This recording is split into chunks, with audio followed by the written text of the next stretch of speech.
You're not broke because you earn too little. You're broke because of people who will forget your name by next week.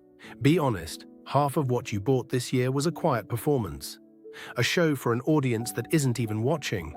Today I'm naming the tax you've been paying without knowing it. Call it the keeping up tax. Every time you upgrade something so other people see you differently, you pay it. The newer phone nobody asked about. The car payment that buys a nod from neighbors you never speak to. The round of drinks to look generous. It feels like living. It's actually a subscription to other people's opinions. Here's the part that stings. The people you're trying to impress. They're broke too.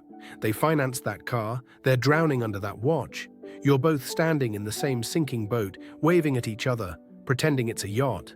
Status spending is two strangers lying to each other with money neither of them has. Let me show you the real cost. A guy I'll call Marcus made decent money. New car, new clothes, every dinner picked up.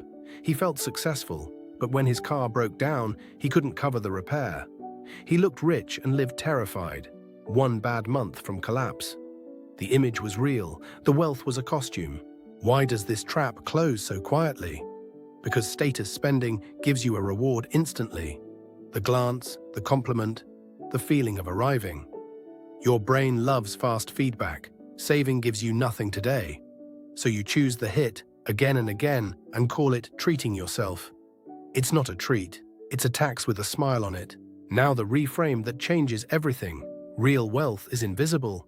The wealthiest people I know look almost boring, no flash, because every dollar they didn't spend on a costume is quietly working, buying them something status can't, the freedom to walk away. From a bad job, a bad boss, a bad year.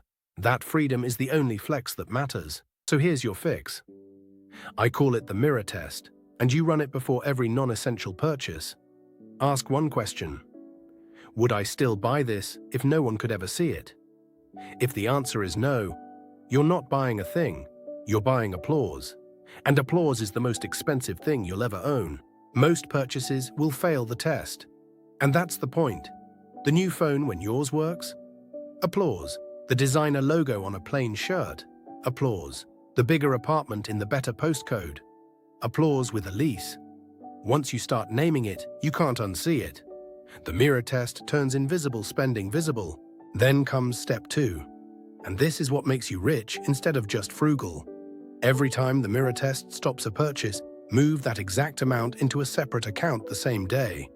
Call it your freedom fund. The 50 you didn't spend impressing strangers becomes 50 buying back your future.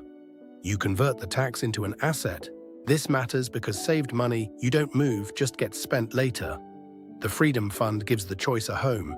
You feel the win immediately, the same fast reward status used to give you, but now it builds you up instead of bleeding you out.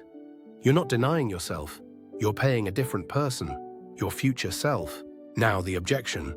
But appearances matter for my career, my business, my dating life. Sometimes, yes. So make it deliberate. Pick 1 or 2 areas where presentation genuinely pays you back and invest there on purpose. Everywhere else, mirror test. Intentional status is a tool, accidental status is a leak. Watch what happens over a year. Marcus ran the mirror test on everything. Kept the old car, skipped the upgrade cycle. Quietly moved every skipped dollar into his freedom fund. 12 months later, he had a cushion that meant he could quit the job that was crushing him. He looked the same. He'd become completely free. And here's the quiet irony. The moment he stopped trying to look successful, he started becoming it. People respect the person who clearly doesn't need their approval. Confidence that doesn't beg to be seen. That's the real status symbol. You can't buy it. You can only stop buying everything else. So run the audit tonight. Look at your last 10 purchases. Mark which ones you'd still make if nobody would ever know. Be ruthless. The gap between that number and 10, that's your keeping up tax. That's the money standing between you and the freedom to walk away from anything. Here's your one line to remember. Stop buying things to impress people who aren't thinking about you. Run the mirror test, move the money, build the fund. Do that for a year and you won't look richer. You'll be free. And free always beats flashy. Save this, then go check your last 10 purchases